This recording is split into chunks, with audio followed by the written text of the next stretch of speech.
Salut tout le monde, c'est Big Gaming 84 et on se retrouve aujourd'hui pour une présentation d'armée. Et aujourd'hui, il s'agit de mon armée polonaise, une armée que j'ai complétée depuis le temps, à laquelle il manque plus grand-chose et vous allez voir pourquoi. On commence par l'aviation. J'ai deux chasseurs et un bombardier, ce qui est déjà très honorable, hein. On le rappelle, l'armée polonaise n'était pas non plus une armée très bien équipée.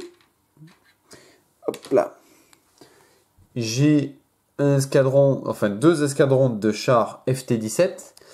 Alors, il faut savoir que on en a 4 avec canon 37, un avec mitrailleuse, et on a même un de commandement. Alors, pour petite explication, ces trois chars-là sont faits maison. Voilà, c'est des moules que j'ai fait moi-même, donc c'est moi qui fais les FT-17. Ici, trois chars Vickers. Donc c'est le deuxième escadron. Non, ça c'est un escadron complet. Ça c'est un deuxième escadron. Donc mon deuxième escadron, c'est un lot de 3 chars Vickers, 2 avec canon et un bitourelle avec mitrailleuse. Un escadron comprenant 2 7TP et un H-35. Un véhicule de reconnaissance avec canon de 37 mm. Et un escadron de 5 tankettes TKS et TKT. Donc avec 4 TKS et une TKT, c'est-à-dire avec mitrailleuse. Un Bofors de 40 mm. Et 5 canons anti-char Bofors de 37 mm. Donc j'en ai 5, hein, ce qui permet de faire, de faire des dégâts. Et avec 2 tracteurs d'artillerie C2P et des C4P. Un de commandement et un tracteur d'artillerie. Je pense que je vais reprendre un tracteur d'artillerie comme ça et reprendre un truc comme ça parce que je les aime bien, ils sont sympas. Ensuite, deux camions de transport. Sachant que celui-ci me sert de tracteur d'artillerie, hein, pour là-bas la plupart du temps. Mes hommes se déplaçant à pied ou alors étant en défense, je ne les bouge pas. Et sinon, j'ai 2 compagnies complètes d'infanterie, soit 8 sections, donc 4 dans chaque compagnie. Première compagnie avec deux sections équipées de mitrailleuses lourdes, une section équipée de fusils anti-char, une section équipée de mortiers. Donc ça, c'est la première compagnie. Seconde compagnie équipée d'une mitrailleuse, de 2 mortiers, et d'un fusil anti-char. Alors j'ai pas blindé en fusil anti-char parce que l'utilité est faible, sachant que c'est très... je peux le moduler. Il faut savoir qu'en réserve, j'ai quand même un mortier, une mitrailleuse et 2 fusils anti-char que je garde sous le coude au cas où, lors d'une bataille, je veux modifier mon armée. C'est toujours utile. Je veux dire, dans mes sections, rien n'est figé. C'est rare que je déploie quand même mes 2 compagnies. La plupart du temps, je déploie qu'une compagnie. Même si c'est quand même pas mal. D'en avoir 8, c'est vraiment bien. Enfin, d'avoir les 2 compagnies et 8 sections, c'est quand même vraiment bien. Sachant que c'est du hâte, donc il n'y a qu'une boîte là.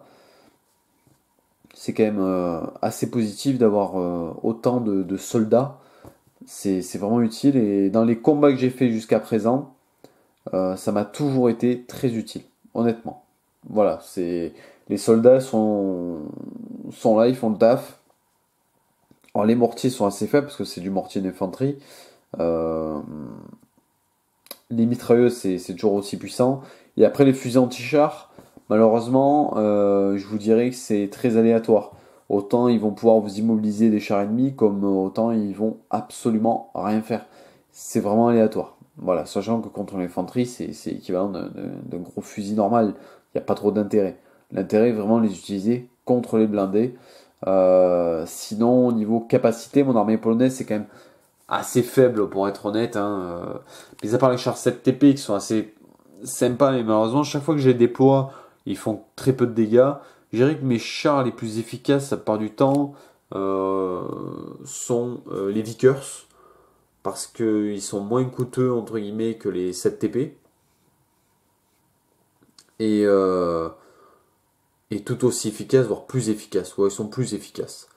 Après, bon, les FT-17 malheureusement sont très faibles, hein, donc ils tombent vite. Et les tankettes TKS et TKT, euh, honnêtement, ça vaut le coup d'en avoir. Parce que c'est quelque chose qui va gonfler l'ennemi. Vraiment, ça va lui casser les couilles. Vous allez avoir des tankettes en fait qui vont tellement être euh, rapides euh, et vont pouvoir contourner l'ennemi. D'ailleurs, sur un rapport de bataille que vous allez voir dans pas longtemps, ça a été le cas. Ça contourne l'ennemi et c'est vraiment efficace. Vous allez pouvoir faire des dégâts énormes avec vos tankettes. Et ça, c'est pour ça qu'elles sont utiles. Après, enfin, énorme. Il faut être derrière ou sur le côté de votre ennemi.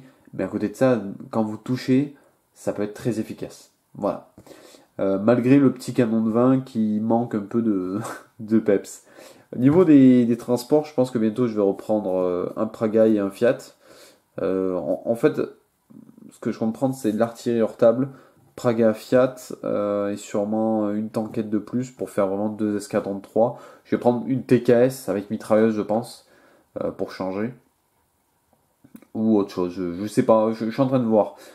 Et une deuxième reconnaissance, mais mitrailleuse, pour avoir un petit escadron de reco. J'attends, je suis en train de voir, je suis en train d'étudier ça. Honnêtement, j'adore mon armée polonaise, je me régale à jouer avec. Je la déploie régulièrement. C'est une des armées que j'ai le plus joué. L'armée que je joue le moins, c'est mon armée américaine, ce qui est dommage. Mais voilà. Donc écoutez, j'espère que cette vidéo vous a plu. N'hésitez pas à laisser un gros pouce bleu, un commentaire et à vous abonner. C'est super important pour la chaîne. Et je vous dis à plus tout le monde.